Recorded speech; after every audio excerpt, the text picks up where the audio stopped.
Assalamualaikum warahmatullahi wabarakatuh. Hai semuanya, berjumpa lagi di ruang belajar kita.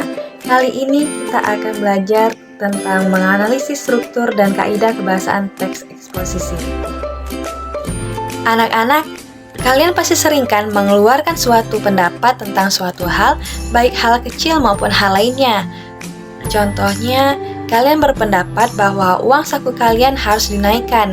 Nah, pendapat tersebut harus berdasarkan sebuah fakta loh.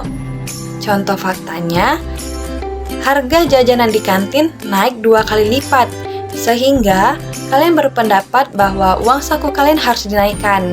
Contoh lainnya, saat kalian mengunjungi suatu tempat dan kalian ingin mengeluarkan sebuah pendapat kalian tentang tempat tersebut dalam bentuk tulisan, tentu informasi yang akan kalian sampaikan berupa informasi yang informatif, valid, dan juga akurat. Kenapa? Ya karena informasi yang kalian sampaikan berdasarkan sebuah pengalaman yang nyata dari perjalanan kalian itu. Oh iya, penulisan dan gaya informatif ini bisa kita masukkan ke dalam jenis teks eksposisi loh. Teks eksposisi berisi informasi yang valid, akurat, ilmiah, dan nyata. Nah, dari contoh tadi, anak-anak sudah tahu belum apa itu teks eksposisi?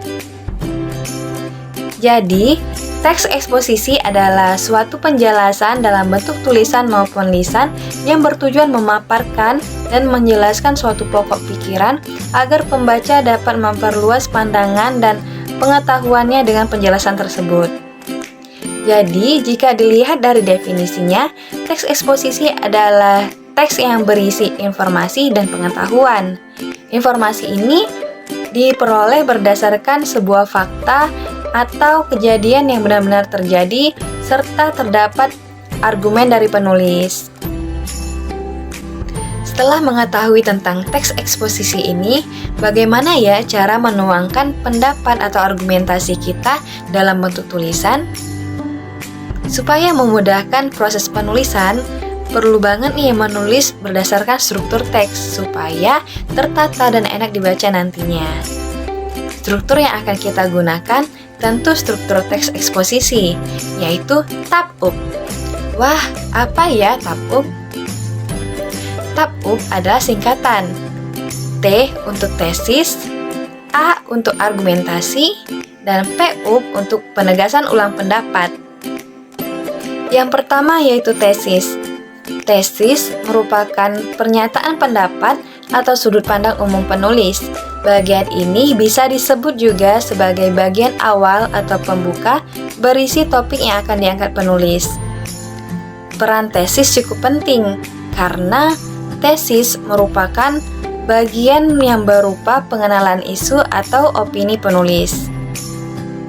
Selanjutnya yaitu argumentasi. Setelah topik diangkat melalui opini, bagian selanjutnya adalah bagaimana opini tersebut didukung dengan data dan fakta yang kuat. Oleh karena itu, argumentasi merupakan sejumlah alasan logis yang dibuat berdasarkan fakta dan pendapat penulis untuk mendukung atau menguatkan sudut pandang yang disampaikan penulis. Misalnya, mengutip data-data valid, pendapat ahli, ataupun penemuan ilmiah lainnya. Semakin ilmiah data yang kita berikan, semakin kuat fakta yang kita tunjukkan, maka semakin baik pula tulisan teks eksposisi yang kita buat. Struktur yang terakhir yaitu penegasan ulang pendapat. Bagian ini berada pada akhir paragraf, sehingga disebut juga sebagai penutup atau kesimpulan. Penegasan ulang pendapat berisikan hal-hal yang harus diperhatikan atau penegasan kembali terkait sudut pandang awal penulis, serta terdapat saran mengenai permasalahan yang ditulis. Nah, tesis atau pernyataan pendapat biasanya disinggung lagi di bagian ini, tetapi biasanya tidak secara langsung. Selain struktur teks, teks eksposisi terdapat kaidah kebahasaan juga loh. Ada 6 kaidah kebahasaan teks eksposisi. Yang pertama, menggunakan pernyataan yang sifatnya membujuk atau persuasif. Yang kedua, menggunakan pernyataan berdasarkan fakta untuk mendukung argumentasi penulis. 3. menggunakan pernyataan bersifat mengomentari atau menilai. 4. Menggunakan istilah teknis yang berkaitan dengan topik yang dibahas penulis. 5. Menggunakan kata penghubung atau konjungsi. Dan yang terakhir yaitu menggunakan kata kerja mental. Kaidah kebahasaan teks eksposisi yang pertama yaitu menggunakan pernyataan yang sifatnya membujuk atau persuasif.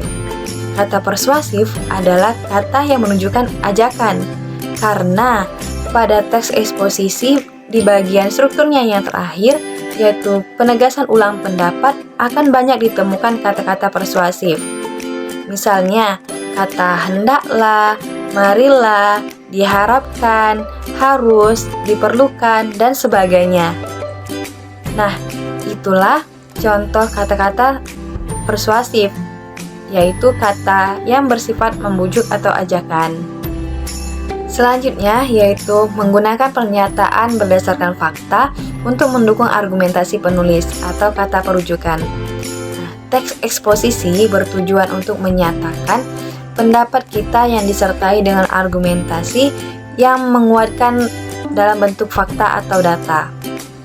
Biasanya, kata yang digunakan untuk menyampaikan sebuah fakta atau data seperti berdasarkan data, berdasarkan hasil survei, merujuk pada pendapat, atau menurut pendapat ahli. Nah, kata-kata tersebut merupakan contoh dari kata perujukan. Berikutnya yaitu menggunakan pernyataan yang bersifat mengomentari atau menilai. Teks eksposisi banyak menggunakan kata-kata yang menjelaskan atau menunjukkan yang bersifat mengomentari atau menilai berkaitan dengan argumentasi, seperti penggunaan kata semakin, jika, akibatnya, karena, lebih, dan sebagainya. Contoh kalimatnya, jika tergerus tipu daya, mimpi agung itu semakin memudar, dan peradaban bangsa lain seolah-olah lebih kemilau. Nah, penggunaan kata lebih, jika, semakin itu menunjukkan kata yang bersifat mengomentari atau menilai. Selanjutnya yaitu menggunakan istilah teknis yang berkaitan dengan topik yang dibahas penulis. Kata istilah atau teknis yaitu kata yang memiliki makna tertentu dan digunakan pada bidang-bidang tertentu.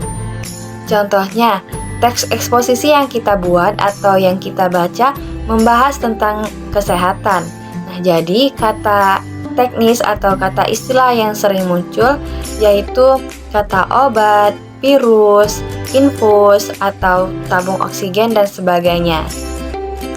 Selanjutnya yaitu menggunakan kata hubung atau konjungsi. Konjungsi merupakan kata yang bertujuan untuk menghubungkan antara satu kata dengan kata lainnya sehingga tercipta sebuah kalimat yang berkesinambungan. Konjungsi dapat diibaratkan sebagai rantai. Fungsi sebuah rantai adalah menghubungkan sesuatu. Nah, penggunaan konjungsi dimaksudkan untuk menghubungkan kalimat agar saling menyatu dan membuat tulisan lebih mudah dibaca. Contoh dari kata hubung atau konjungsi antara lain kata sehingga, supaya, agar, ketika, dan sebagainya. Kaidah kebahasaan teks eksposisi yang terakhir yaitu menggunakan kata kerja mental. Kata kerja mental adalah kata kerja yang digunakan untuk memberikan respon atau mengacu pada tindakan yang dilakukan oleh subjek sebagai bentuk respon akan suatu hal yang berkaitan dengan topik. Contoh dari kata kerja mental yaitu kata diharapkan, mengagumkan, menghargai, dan sebagainya. Itulah materi kita kali ini. Semoga bisa dipahami dan sampai jumpa.